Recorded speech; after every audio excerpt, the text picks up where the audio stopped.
am Roger Federer. I had never thought that my story would begin with beating my childhood hero on the same court where I used to be a ball boy for the players.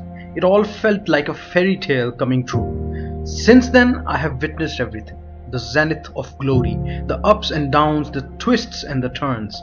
Records were broken and some were made. The numbers just fell in love with me. Grand Slam after Grand Slam, title after title. I was catching up my own self, my own biggest competition I was. But being a champion is a habit and a long streak and not a one-time event. You have to overcome the odds every time you step on the court. There are your rivals who continuously ask questions and come hard at you. But you have to answer them. Many times they get the better of you and pin you down. You feel as if you would never be able to get back on the feet. But that's where the character is tested. That's when the entire world watches you, and that's when everything you have earned as a player is put at stake.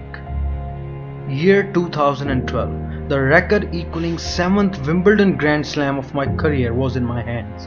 I had leveled with my hero and idol Pete Sampras. The Everest of Wimbledon Grand Slam titles that I used to see in front of me was conquered. Joining your hero at the peak is a feeling that cannot be put forth in words. It can only be experienced with closed eyes and exhilarated breaths. It was my overall 17th Grand Slam title of the career, and I had everything at that moment. But at that time I didn't have a clue that the next 4 years will be the toughest and the most disheartening years of my life.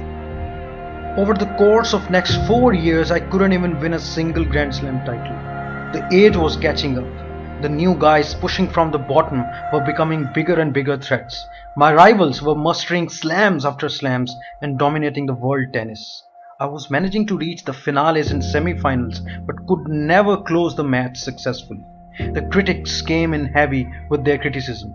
Soon the questions of giving up and retirement started popping up. They questioned my age, fitness, and what not. They told me that my time was over, but something remained burning and bursting inside me. Because it had all started with love. Love for this pious game of tennis. The game that gave me the reason of waking up every morning. The game that had become the part of my blood and breaths over the years. The game that was no lesser than life to me. How could I have ever given up on my life? I just kept coming back. Every time I used to get shattered, I would pick myself up and show up in the next tournament to have a crack at victory once again. I used to feel dejected, losing in finales and semi-finals to my rivals. But the same love kept me going. I just wanted to come once again on the court and play the beautiful game of tennis. 2016 was even worse when I had to sit out for an entire season due to an injury. Couldn't play any tournament. My mind and spirits were never tired of this beautiful game, but maybe same was not true for my body and age.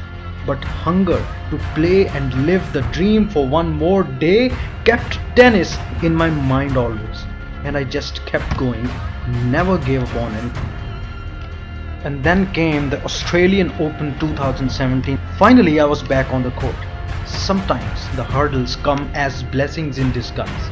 The long break of a year gave me the much needed mental space. It was all renewed again, the spirits were rejuvenated. And it finally happened for me. Beating my oldest rival Rafael Nadal in the final of year's first Grand Slam after returning to the court after a long time was a huge reprieve. It was my redemption for the last 4 years. My career's 18th Grand Slam title enlivened me again. My march didn't stop there.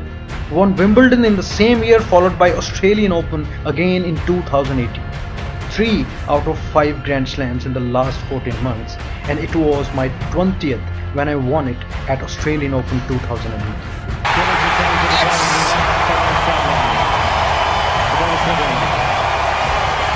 He has done it!